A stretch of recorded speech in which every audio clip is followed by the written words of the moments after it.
Good morning, traders. Superior working with startuptrading.com. It is 5 minutes till 9 a.m. Eastern Time on FOMC Day, Wednesday, March 19th.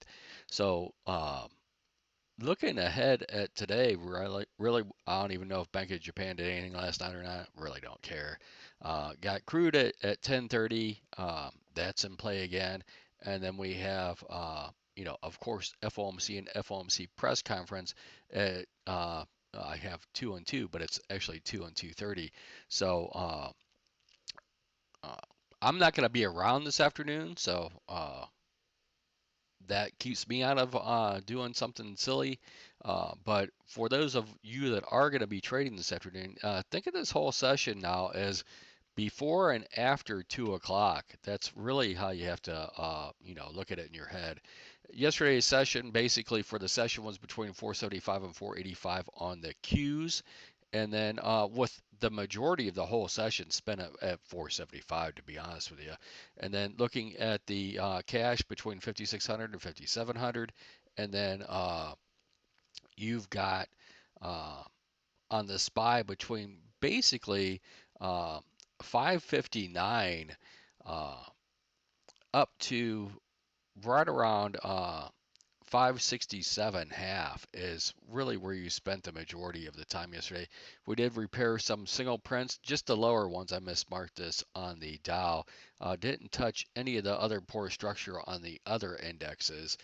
And then as we look back at what that did to structure yesterday, we have excess and A lines on everything. And keep in mind that's just my cautionary area where I'm a little bit uh, reluctant or think that the tape could be a little more two-sided above there. Below that level, which we're holding now, is seems to be more shorts in play, and then we'll just have to see. So those are the battle lines. You have them on the Nasdaq, the ES, and the Dow. Looking at positioning real quick, 5600 was basically the floor yesterday. We had 55.97.76 uh, was just about 2.5 3 points underneath this yesterday. So that's still your major floor. And then getting under that, you need the VIX to just start exploding higher, basically, and then we'll see, uh, what happens uh, with that. But if the VIX, any look below 5600, I would assume is not going to make it. It might be you can just trail shorts down if you want, if you're under there on runners, but you should get stopped out. And even if we don't like explode higher from there, there's probably going to be reversion to the mean to that area. That is the lower support battle line, and maybe it'll be broken today. We'll just have to find out. Looking at the SPY real quick, the SPY is at 562 right now, basically after closing at 561, so it's up a buck overnight. And you can see that for the week, we could potentially get down to 550. And then up to 580 is where I would call it. So between 550 and 580 are really your lines, and we're at 562 right now. Looking at the Qs, uh, there is you know probably you got options expiration on Friday. If we're gonna get like a bump out of this bottom just to run up, normally the lows for the week would be set between Thursday and Friday of this week, and for the month, and for the cycle. But we've been, selling off so long now uh, that if the opposite, remember I always say, if what should happen doesn't happen, the opposite will happen with equal magnitude and force. So the upside, if we end up getting lift out of this into the end of the week, 500 is your, major top. That is basically at this point in time we're trading 476 on the Qs. So that would be you know 25 handles higher with each one. You're looking at basically 1,000 NQ points up from where we are right now to hit this 500, maybe a little bit more. To the downside, there's really not definitive markers, in my opinion, to the downside. So for today, you can see that before FOMC, 480 is going to be your magnet or your point on strength. That would be about from where we are right now, about 125 points higher than we are right now on the Qs or on the NQ. So that would put us, right around 890. So 19,890 around is where that would be. Uh, and as we look at, where we are after this, waterfall down, we have the point of control from yesterday at 56. 70 half. We're trading about 10 points up above there, so it's very close to the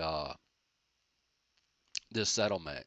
And then we have two places above that would be magnets, 5750 and 5775. I think, to be honest with you, I think we'd be hard pressed printing 5527 half again.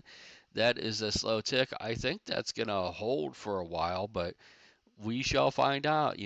Stranger things have been known to happen on FOMC down. That would be about 150 points uh, under where we're currently trading, maybe a little bit more. I just don't. I don't think it's in the cards for today, to be honest with you.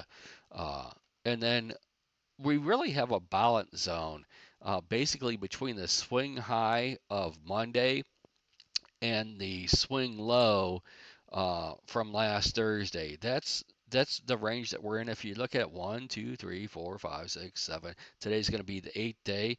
So I'm not saying that we break out of that range today or start a move one way or the other, but I would assume any move lower is going to be short-lived. There's just too much down here, in my opinion. We will find out, and we got that. I just don't think that we can make any progress below 50. I'll have to see it to believe it if we can make progress below SPX 5600. To be honest with you, I don't think we can hit these lower numbers again without a major retracement higher. It doesn't mean it won't happen later on in the year. I just think that it's done for now. As far we might base around here some more, we might fill in this balance. I don't think the lows are getting touched again. But that's just my opinion, and it really doesn't mean diddly squat. We'll see what the market thinks. Overnight action, 32 points, and then again, we're butting up right against this XS&A line on the NQ. That's been like the overnight resistance. We've tested above it and then fallen back below it on the ES, and the Dow has not even sniffed it yet. So 57.25 is still my bogey line above for the ES, and and you can see up to about 57.31. Um, the you can see that I would really be hands off and not getting too cocky with shorts between basically 19,800 and 19,900. It's just a vacuum in there. It doesn't mean it's going to, if it breaches this point, it's just going to race up 100 handles. But you have to understand that that is on the table. And then I always say this, it might not be the greatest way to do it, but I'd rather see, you know, if you're into shorts, the pattern that you really want to see is some type of distribution up in here and then fall back below the XS&A line. Keep in mind as it churns through there, it has to get below value area low. There's going to be a lot of people just want their money back on the other side. And that's going to be at 19,670. Again, I won't be around this afternoon. Trade safe if you trade. I always say that I think it's easier to trade the FOMC tomorrow than it is today. Uh, but you're going to need some, like Jack said, it could be a nothing burger this time, but I wouldn't count on that as pin up and as tight as we are down here. I expect to basically both sides of, if you do the 61.8 uh, to the 78.6 of this range to each side, those could definitely both trade between 2 o'clock and 4 o'clock today, both sides of it.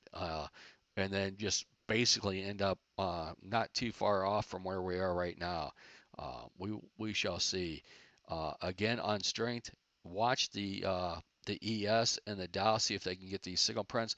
That would be an above or below area this afternoon. I just think it would be more probably like a closing mark on strength. But you guys have a great day. We'll see what Jack's looking at, and I will talk to you tomorrow.